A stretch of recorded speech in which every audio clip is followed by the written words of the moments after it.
The following is a greatly abridged conversation between OpenAI and the accidental economist, which took place on the 24th of June.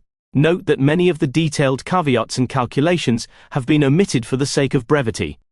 Hello, OpenAI. I would like to do a thought experiment with you today. The problem we are solving is global debt and the mounting geopolitical problems it presents. The goal is to devise a new global currency system that avoids the precarities of the dollar system. So, as a ballpark figure, what is the total debt of all the nations globally, including national debt, corporate debt, household debt, and futures markets? A single sentence headline answer, then the detail and caveats.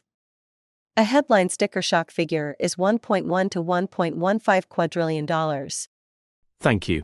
Now imagine that we need three sets of instruments of value for nations to set as stores of value and as currency. The first is true wealth, productive land for forestry, urban development, mining and agricultural activities, and so forth.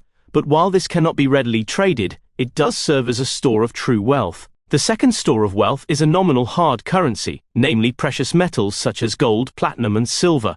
While more movable, they lack the speed necessary for a global currency. The proposed third currency, which represents a truly digitizable, flexible, accountable, and instantaneous currency of value, is time. Let us call a global unit of time the hour, and imagine that time can be promised, borrowed, spent, traded, and used as a nominal unit of potential value. I will construct an architecture of how a three-tier reserve and payments architecture built around productive land plus precious metals plus hours could work, the mechanics by which the hour would be created and redeemed, and the major design questions you would have to resolve. It is not a finished blueprint, but a roadmap for further modeling. The proposed three-tier balance sheet stack.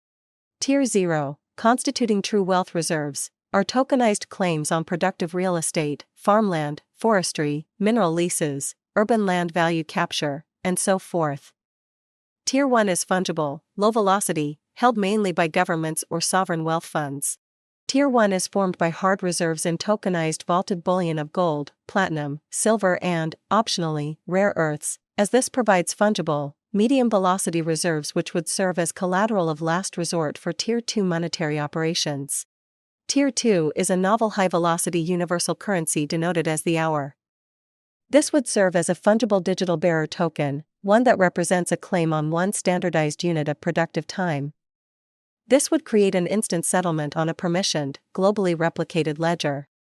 Second, we must define a standard hour as 1 hour of average, full-time, economically productive labor, benchmarked each quarter to a purchasing power parity, or PPP, basket of wages across all participating jurisdictions. An optional metadata layer of skills grading can be appended if higher granularity is needed, where conversion ratios between bands float on open markets. A global time reserve, or GTR wage and productivity index, would be necessary to publish the rolling 12-month average global PPP wage. This index would determine how many ounces of gold per hour are cleared during the weekly auction window. Third, we need to establish how hours enter and leave the system. The process of minting, or primary creation, serves as proof of recorded work, and the verified completion of work would be logged via certified payroll, ERP feeds, or IoT telemetry. In terms of credit, individuals, firms, or governments would post Tier 0 or Tier 1 collateral to borrow hours against future labor. Such collateral would be marked to market daily, and automatic margin calls would prevent overextension. Hours would be perceived to be redeemed once completed, and any settlement of matured hour liabilities would automatically extinguish the tokens. Alternatively, any holder may present hours to the GTR window and receive bullion or land tokens at the prevailing conversion rate, subject to quotas to avoid reserve drain. There would be convertibility between the tiers, and, assuming a global workforce of 3.4 billion, there would be an estimated 6.8 trillion hours in circulation per year, with an initial float of 14 trillion hours serving as a liquidity buffer. At a 2024 PPP wage of approximately $20 per hour, this gives us a notional face value of 280 trillion, which is in line with global GDP and serves as an intentional design choice to anchor the new unit to real output rather than to the estimated 1 quadrillion in gross debt and derivatives. This proposed system confers certain advantages and positive externalities. First, there would be a direct link to real economic output, which limits monetary expansion to actual work performed. Second, there would be near-zero settlement latency across borders, with foreign exchange conversion reduced to hour pricing. Third, there would be implicit demographic fairness given that, as the labor pool shrinks or grows, our supply adjusts automatically. Fourth, such a system would be inclusive, enabling any individual to mine digital temporal currency without specialized hardware. Thank you.